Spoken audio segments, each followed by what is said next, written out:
बिस्मिल्लाहिर्रहमानिर्रहीम। अज़ीज़ तलबा, आज हम चैप्टर नंबर 16 अल्टरनेटिव करंट का एक टॉपिक 3 फेस एसी सप्लाई को डिस्कस करते हैं। 3 phase AC supply AC generator ही जनरेट करता है। जैसे कि हमने पहले पढ़ा हुआ है single phase AC generator. Single phase AC generator के अंदर एक कॉइल, सिंगल कॉइल रोटेट करती है मैग्नेटिक फील्ड के अंदर, जिसकी वजह से वो सिंगल वोल्टेज जो है वो जनरेट करता है। एक कॉइल है, इसके साथ दोनों एंड्स के ऊपर एक एक स्लिप रिंग लगा होता है, इसलिए एक कॉइल के साथ दो पेयर ऑफ स्लिप रिंग जो है वो रोटेट करते हैं। दो pair of slip ring attach होते हैं, लिहाजा जब ये कॉइल जिसके दोनों एंड्स के ऊपर एक एक स्लिप रिंग अटैच होता है, जब ये वाली एक्सटर्नल मैग्नेटिक फील्ड के अंदर रोटेट करती है कॉइल, तो ये सिंगल फेस वोल्टेज जो है अल्टरनेटिंग वोल्टेज जनरेट करती है। इसी तरह 3 फेस एसी सप्लाई के अंदर सिंगल कॉइल की जगह 3 मुख्तलिफ कॉइल्स जो आपस में 120 के फेस डिफरेंस पर होती है या इंक्लाइंड पर होती हैं, ये कॉइल्स जब एक्सटर्नल मैग्नेटिक फील्ड के अंदर रोटेट करती हैं तो ये 3 वोल्टेज जो है वो जनरेट करती हैं। हर एक कॉइल के अंदर अलग अलग हमारे पास जो वोल्टेज है वो जनरेट होती है। इस मशीन के अंदर या इस जनरेटर के अंदर हमारे पास जो 3 कॉइलें हैं, इनको इस तरह ज्वाइंट कर दिया जाता है कि हर कॉइल का एक पॉइंट है, जो एक टर्मिनल्स, ये क्या किया जाता है एक शाफ्ट के साथ, ऐसे लेट्स सपोज के ये शाफ्ट है, ये शाफ्ट के साथ जनरेटर की शाफ्ट के साथ ज्वाइंट कर दिया जाता है कॉमनली, और इसको अर्थ कर दिया जाता है। मतलब यह है कि इसका जो पोटेंशियल डिफरेंस होता है वो 0 के बराबर हो जाता है। तो जब ये वाला सिस्टम, तीनों कॉइलों वाला सिस्टम 3 फेस एसी जनरेटर की कॉइल्स जब मैग्नेटिक फील्ड के अंदर रोटेट करती हैं तो ये तीनों कॉइल्स के अंदर अल्टरनेटिंग वोल्टेज जो है वो जनरेट करती हैं। तो इनकी वेवफॉर्म हमने ये ड्रा की है, ये तीनों वेवफॉर्म्स यहाँ पर ड्रा की गई हैं। 3 कॉइल्स मुख्तलिफ किस्म की वेव्स बनाती हैं। ये लेट्स सपोज कि मेरे पास पहली जो कॉइल रोटेट करती है उसकी अल्टरनेटिंग वोल्टेज की वेवफॉर्म है, ये दूसरी जो कॉइल रोटेट करेगी उसकी अल्टरनेटिंग वोल्टेज की वेवफॉर्म, और ये तीसरी हमारे पास वेवफॉर्म है तीसरी कॉइल की अल्टरनेटिंग वोल्टेज सोर्स की। तो जब ये वाली तीनों कॉइल्स जब रोटेट करती हैं तो ये 3 मुख्तलिफ किस्म की हमारे पास अल्टरनेटिंग वोल्टेज जो है वो जनरेट करती हैं। अब ये वाली जो हमारे पास वेवफॉर्म यहां पर बनी है, इन वेवफॉर्म से बात बिल्कुल क्लियर है कि अगर ये तीनों कॉइल्स रोटेट कर रही हैं तो 3 अल्टरनेटिंग वोल्टेज जनरेट कर रही हैं। अगर इनमें से किसी एक, लेट्स सपोज कि ये पहले वाली वेवफॉर्म का फेस डिफरेंस अगर आता है, फेस डिफरेंस यहां पर आता है 0, तो इनमें से जो दूसरी हमारे पास कॉइल होगी उसका फेस डिफरेंस 120 होगा, और जो तीसरी हमारे पास कॉइल है इसका 240 होता है, क्योंकि हर दो के दरमियान जो फेस डिफरेंस होता है वो 120 का होता है। इसी तरह अगर दूसरी हमारे पास जो कॉइल है उसका फेस डिफरेंस आ जाता है 0, तो उससे आगे वाली जो है उसका फेस डिफरेंस आ जाएगा 120, और ये वाली जो आ जाएगी हमारे पास फर्स्ट वाली जो लास्ट के ऊपर अब आएगी इसका 240 हो जाता है। सिमिलरली अगर इसका फेस डिफरेंस आता है 0, तो ये वाली जो है ये 120 के ऊपर आ जाती है, और इसका फेस डिफरेंस जो है वो 240 आ जाता है। तो ये तीनों कॉइल्स के अलग अलग टर्मिनल्स बनते हैं हमारे पास 6। इसका मतलब यह है कि हर एंड के ऊपर एक एक स्लिप रिंग होना चाहिए, तो हर कॉइल के साथ 2 स्लिप रिंग होने चाहिए, लेकिन यहां पर 6 स्लिप रिंग की बजाय 6 टर्मिनल्स की बजाय इसके टोटल 4 टर्मिनल बनते हैं, 1 2 3 और 4। ये जो हमारे पास टर्मिनल होता है, ये टर्मिनल हमने जनरेटर की शाफ्ट के साथ, ये शाफ्ट है, इस शाफ्ट के साथ ऐसे ज्वाइंट कर दिया जाता है कॉमनली, और ये अर्थ कर दिया जाता है।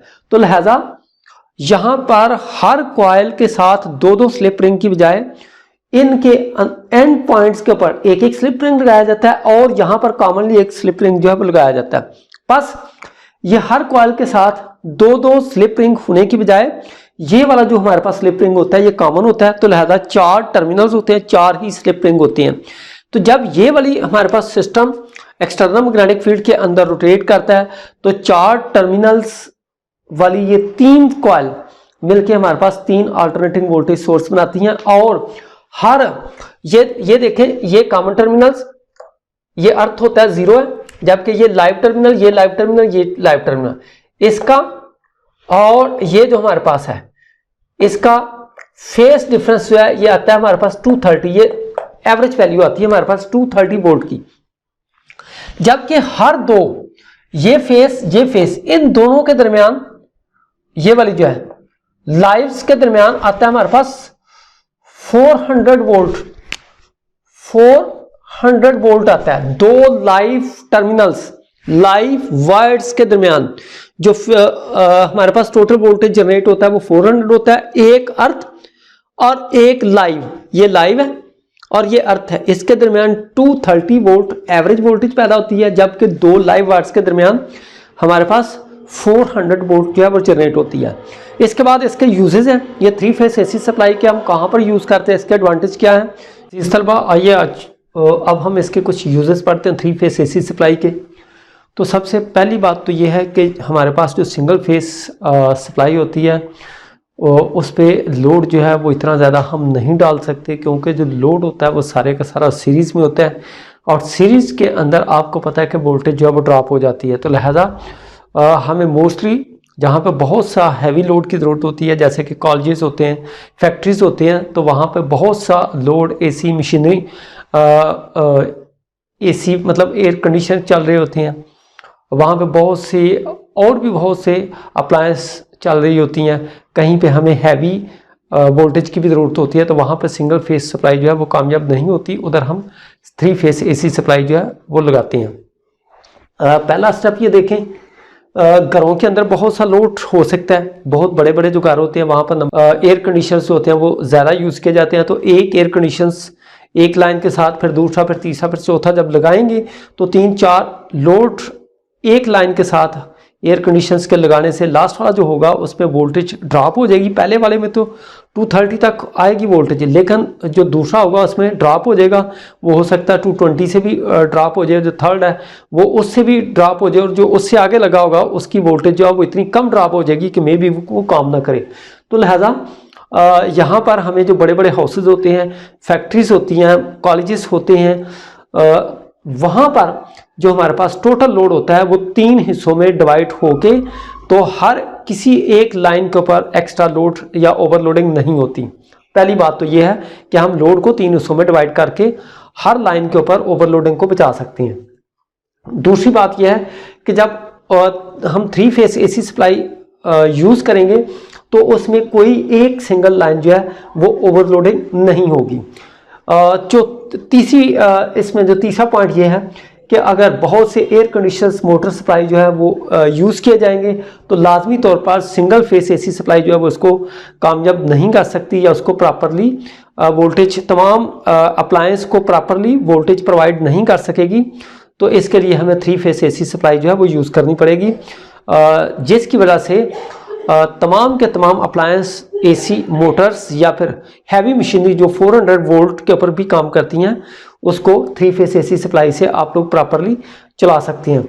इसके बाद कुछ ऐसी मशीनें हैं जैसे हमारी टर्बाइनें होती हैं, वहाँ पे जो मोटर्स यूज़ की जाती हैं वो हैवी मोटर होती हैं। तो टर्बाइनों की मोटर्स जो होती हैं हैवी मोटर्स वो 400 वोल्ट के ऊपर काम करते हैं, तो वो वहाँ भी हम 3 फेस एसी सप्लाई जो है वो प्रोवाइड कर सकते हैं। अब स्टूडेंट देखें ज़रा, ये हमारी गलियों के अंदर, मोहल्लों के अंदर ये पोल लगे होते हैं जिसके ऊपर 3 ये लाइंस होती हैं, ये पॉजिटिव, ये भी पॉजिटिव, ये भी पॉजिटिव। जबकि थर्ड वाली लाइन जो है वो लूज होती है। वायर जो होती हैं ये 4 वायर लगी होती हैं इस तरह, ऊपर वाली तीनों वायर्स जो वो टाइट होती हैं, जबकि फोर्थ वाली जो वायर है वो कुछ कदरे लूज होती है। ऊपर वाली तीनों वायर्स होती हैं वो लाइंस होती हैं, कैसे लाइन 1, लाइन 2, लाइन 3, और ये वाली जो हमारे पास चौथी वायर होती है वो न्यूट्रल वायर होती है, जिसको हम ये 3 फेस वोल्टेज जो है वो 0 के बराबर होता है। तो अगर पहले वाले घर को यहाँ से एक वायर निकाल के, ऐसे एक वायर यहाँ से निकालते हैं, एक वायर जो यहाँ से निकाल के 1 मीटर लगा देते हैं, तो आगे वाला जो घर होगा वो यहाँ से नहीं लेंगे, एक लाइन जो वो यहाँ से ले लेती है इधर से, और दूसरी बार जो वो यहाँ से लेकर तो ये दूसरा मीटर जो है लगा देती हैं। उससे आगे वाला जो घर होता है वो वहाँ से एक लाइन निकालते हैं और एक वायर जो वो इधर से निकाल के तो यहाँ पे मीटर लगा देते हैं। तो इस तरह किसी एक लाइन के ऊपर लोड ज़्यादा नहीं होता, बल्कि लोड जो है डिवाइड हो जाता है। नतीजा ये होता है कि किसी भी लाइन को ओवरलोडिंग होने से बचाया जा सकता है। तो मेजर इसके 3 फेज एसी सप्लाई के ये यूजेस थे। तो उम्मीद है बेटा आप लोगों को ये क्लियर हो गया होगा ये वाला टॉपिक भी। अल्लाह।